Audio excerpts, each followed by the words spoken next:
Bonjour à tous, si vous venez de nous rejoindre, vous regardez Midi Ensemble, la séance de rattrapage de toute l'info, celle que vous avez peut-être ratée. C'est maintenant, alors surtout, restez avec nous, vous allez tout savoir sur ce qui s'est passé en Israël cette semaine. Je vous propose de commencer ce tour de l'actualité israélienne avec les propos du Premier ministre Benjamin Netanyahou. Il a déclaré devant le Congrès juif mondial qu'Adolf Hitler n'a décidé l'extermination des Juifs qu'à la suite de sa rencontre avec le mufti de Jérusalem, Al-Husseini, un nationaliste palestinien connu pour sa haine des Juifs en 1941. Des allégations qui lui ont valu une avalanche de condamnations. On revient sur cette déclaration du Premier ministre et on en parle après. Il provoque l'ire de la gauche israélienne, les critiques de nombreux historiens et la colère des Palestiniens. Benjamin Netanyahou a souligné l'influence qu'aurait exercée le mufti de Jérusalem sur Hitler. Yasser Arafat comme Mahmoud Abbas ont souvent publiquement affirmé que les Palestiniens n'avaient rien à voir avec la Shoah. Une thèse totalement remise en cause ce mercredi par le Premier ministre de l'État d'Israël devant le 37e Congrès sioniste mondial. Hitler ne voulait pas à ce moment exterminer les Juifs. Il voulait expulser les Juifs. Et le mufti a été voir Hitler et lui a dit « Si vous les expulsez, ils vont tous venir ici ». Hitler demande alors ce qu'il fera d'eux. Et le mufti répond « Brûlez-les ». Mohamed Amin al-Husseini naît à Jérusalem en 1895. La Palestine est encore la propriété de l'Empire ottoman. Mais c'est pendant le mandat britannique qu'al-Husseini devient un chef religieux et nationaliste. Il devient le grand mufti de Jérusalem. En 1933, Hitler est élu chancelier d'Allemagne. Les Juifs fuient en masse l'Europe et le mufti se bat contre le pouvoir britannique avec un unique objectif, empêcher l'immigration juive en Palestine. Le mufti instigue la grande révolte arabe de 1936. Les Britanniques expulsent les responsables de cette révolte. Al-Husseini part pour l'Allemagne. Nous sommes à la veille de la guerre. Le mufti choisit officiellement le camp nazi. En Allemagne, il est un invité de marque. Il est même invité par Hitler. C'est la première rencontre entre les deux hommes. Nous sommes le 28 novembre 1941. Hitler introduit le mufti au chef des SS, Himmler, quelques semaines plus tard. Il est alors nommé Gruppenführer dans la SS, l'équivalent de général. Avec Himmler, le mufti met en place en février 1943 une légion SS bosniaque. 30 000 musulmans des Balkans sont recrutés. Mais les Allemands perdent la guerre. Accusé de crimes de guerre, le grand mufti de Jérusalem se réfugie en France. Il meurt à Beyrouth en 1974. Alors, Lise Barenbaum, ce que remet le Premier ministre finalement israélien en cause, c'est la filiation entre l'autorité palestinienne et justement le mufti de Jérusalem qui était ouvertement pro-nazi. Oui, et Netanyahou a parlé aussi du fait que pendant la période de la Palestine mandataire, le mufti de Jérusalem colportait des allégations selon lesquelles les Juifs allaient prendre le contrôle total du mont du Temple. Et justement, cette question du mont du Temple, elle alimente en ce moment la vague de violence qui s'abat sur Israël, qui dit que les Israéliens, en fait, briserait peut-être le statu quo, alors que pour le moment... Ce qui est un mensonge. Oui, pour le moment, seuls les musulmans sont autorisés à prier sur le mont du Temple et pas les juifs. On va écouter Benjamin Netanyahou, justement. La vraie question ne devrait pas m'être destinée, mais être adressée au président Abbas. Pourquoi est-ce que lui et l'autorité palestinienne glorifient officiellement le mufti de Jérusalem comme une icône? Il l'appelle le père de la nation palestinienne, mais cet homme est un criminel de guerre qui a été poursuivi pour des crimes de guerre. Élise, l'une des réactions les plus importantes, évidemment, ça a été l'Allemagne. Oui, évidemment, Berlin qui a rappelé en la personne de sa chancelière que l'Allemagne est bien responsable de la Shoah. On écoute Angela Merkel. Au nom du gouvernement allemand et en mon nom, je peux dire que nous sommes conscients de la responsabilité des nazis dans cette rupture civilisationnelle qu'a constituée la Shoah. Nous sommes convaincus que ceci doit être transmis aux générations à venir, par exemple dans le cadre de l'éducation scolaire. Et c'est pourquoi nous ne voyons aucune raison de changer notre perception de l'histoire, tout particulièrement en la matière.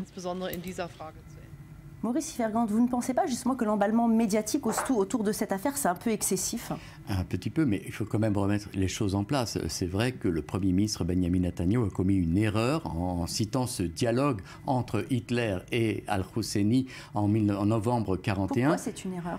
Parce qu'aucun historien sérieux ne peut valider ce dialogue, et d'autant que la solution finale avait déjà commencé en 1941. Je veux dire que c'est Husseini, le mufti de Jérusalem, qui l'a inspiré, c'est un peu, d'un point de vue historique, exagéré.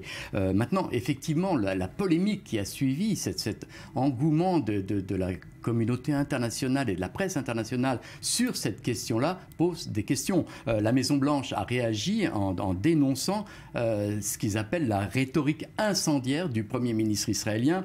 Je vous citais que le titre, par exemple, du Monde, qui titre « Netanyahou est la solution finale, une erreur diabolique, ridicule et méprisable ». Quant à Slate, il titre simplement « Un cadeau inespéré aux négationnistes de tout poil ». Vous voyez, la presse internationale et la communauté internationale réagit très durement face à une erreur de Benjamin Netanyahou. On peut se poser une question. Pourquoi la presse et le monde occidental ne réagissent pas de la même manière lorsque le président de l'autorité palestinienne, Mahmoud Abbas, commet lui aussi des erreurs? Il avait annoncé lors d'une conférence de presse, photo à la pluie, qu'Israël exécutait les jeunes Palestiniens dans la rue en montrant la photo d'un jeune Palestinien de 13 ans allongé par terre dans son sang et qui n'a pas été tué. Alors pourquoi la communauté internationale s'acharne sur les erreurs de Benjamin Netanyahou? On a l'impression qu'on l'attend au tournant quand même. De Mahmoud Abbas, on l'attend au tournant.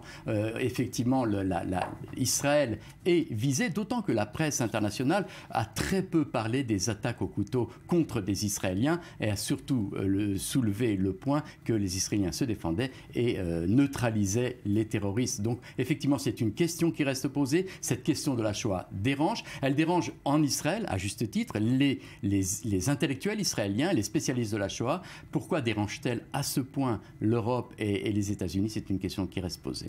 Merci Maurice Fergon. On va passer justement aux dégâts économiques. Après cette vague de terreur qui s'est abattue sur Israël, eh bien, ça fait aussi des dégâts au niveau de l'économie d'Israël. La croissance israélienne n'est pas aussi forte qu'elle l'a été. L'angoisse des Israéliens freine leur consommation, des conséquences qui pourraient se faire sentir à partir de 2016.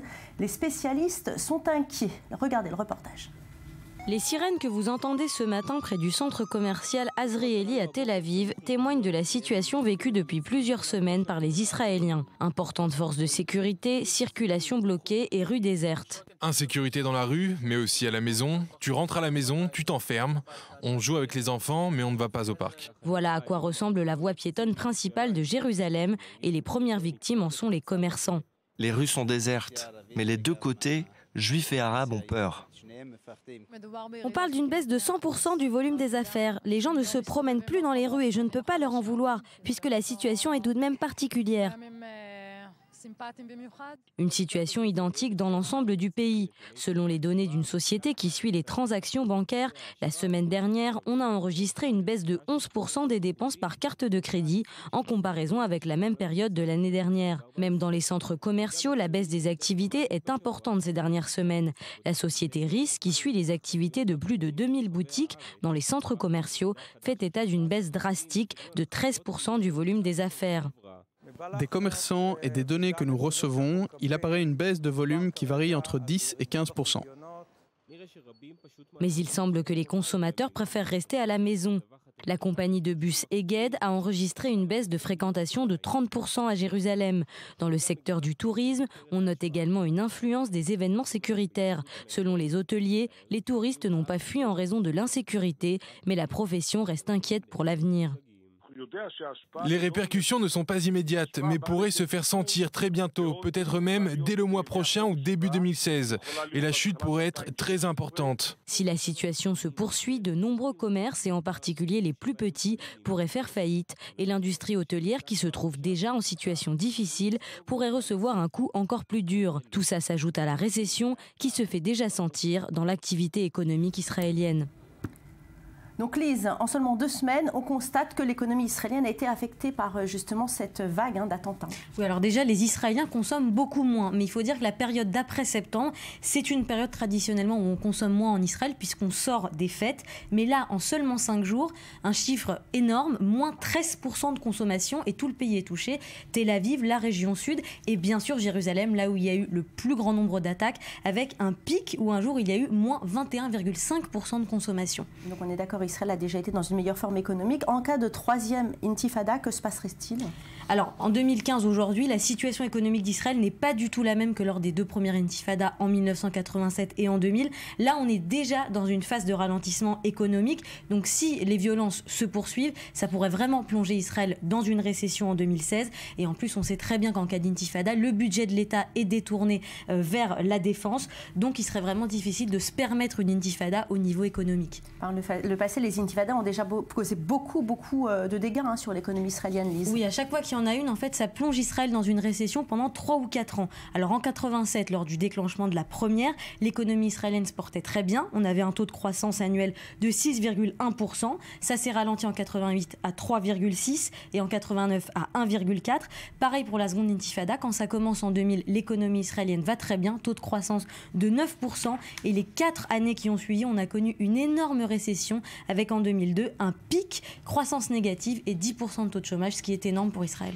Maurice Ifergan, comment l'économie israélienne parvient-elle à se remettre à chaque fois après ces crises sécuritaires ? Avec beaucoup d'efforts, ça ne vient pas du jour au lendemain, donc il faut effectivement, vous l'avez entendu, des années pour remettre la machine en route, mais il faut dire une chose, c'est que ces crises économiques, ces baisses d'activité économique sont conjoncturelles et pas structurelles, c'est-à-dire que finalement l'industrie israélienne reste performante et le high-tech reste aussi un des éléments moteurs et aussi les industries militaires, il faut le rappeler, c'est-à-dire que chaque crise bénéficie quelque part aux industries militaires qui entraînent avec elles le secteur du high-tech et permettent justement en quelques années de remonter ce bas économique. Maintenant, par exemple, pour le secteur du tourisme, il faut aussi signaler que si les hôteliers sont très inquiets parce qu'ils s'attendent à une annulation de beaucoup de séjours dans les prochaines semaines, et donc l'effet n'est pas immédiat, il faut dire aussi que le secteur du tourisme n'est pas à son plein. Je veux dire, Israël reçoit chaque année à peu près 3000 touristes, ce qui est totalement en dessous des capacités de ce que pourrait recevoir Israël. Donc les infrastructures hôtelières se sont adaptées à cette situation de tourisme assez bas et donc c'est pas très difficile de retrouver le niveau normal en quelques mois, sinon en 1 ou 2 ans. Alors après les conséquences économiques, on va voir tout de suite les conséquences sur les écoles. Dans tout Israël, les citoyens se sont mobilisés pour assurer leur propre sécurité. Si l'État a déployé des forces de police massives sur tout le territoire, certains civils s'investissent aussi beaucoup, notamment les parents d'élèves qui s'occupent des crèches de leurs enfants. Dans de nombreuses villes, les tours de garde s'organisent et les parents sont transformés en vigiles. Regardez le reportage. C'est arrivé cette semaine près d'un jardin d'enfants à Ness-Tziona. La police, des embouteillages, des rues bloquées, des enfants choqués et coincés dans leur classe. En fin de compte, il ne s'agissait pas d'un acte criminel, mais cela en dit long sur la tension nerveuse qui règne dans la ville. Nous patrouillons en quelque sorte dans ce secteur. Nous surveillons bien entendu les institutions scolaires et nous vérifions que tout va bien. Ofer est fabricant de meubles. Franck est éducateur social. Ces 2 dernières semaines, ses 2 parents d'élèves mènent des patrouilles de surveillance à Or Akiva. Demain matin, nous sommes en dispositif normal. Nous avons 6 voitures.